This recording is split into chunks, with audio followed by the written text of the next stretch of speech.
Sabi nga nila, love doesn't follow a script. It writes itself. Para sa isang romance author, araw-araw niyang sinusulat ang kwento ng kilig, pag-asa at pagmamahal sa bawat salita at pahina. Pero, sino mag-aakala darating ang araw na ang bawat kwento niyang isinulat ay unti-unti nang nagiging totoo sa kanyang sariling buhay? Panoorin po natin to.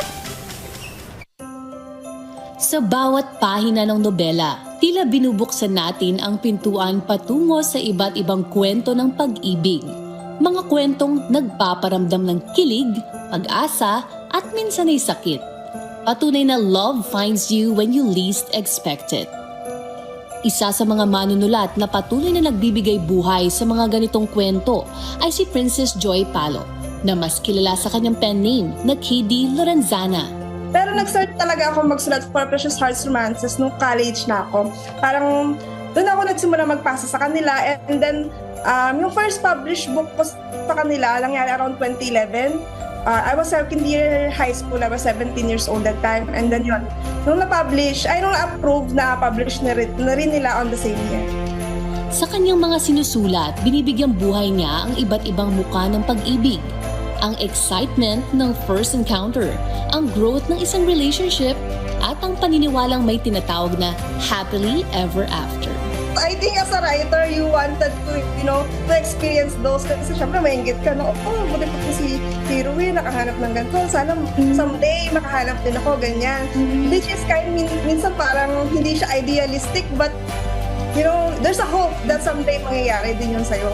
Pero hindi lang sa mga nobela na bubuhay ang mga love story ni Princess. Sa totoong buhay, tila naging sariling plot twist niya ang pagdating ni Ritesh, ang lalaking naging real-life leading man sa kwentong parang straight out of a romance pocketbook. Yeah, we started chatting first, like she's writer, so I was really attracted. You were like fascinated with me because I'm a writer. Yeah. And I'm fascinated with him because he has green eyes. At tulad ng ibang nobela, hindi rin naging perpekto ang kanilang journey.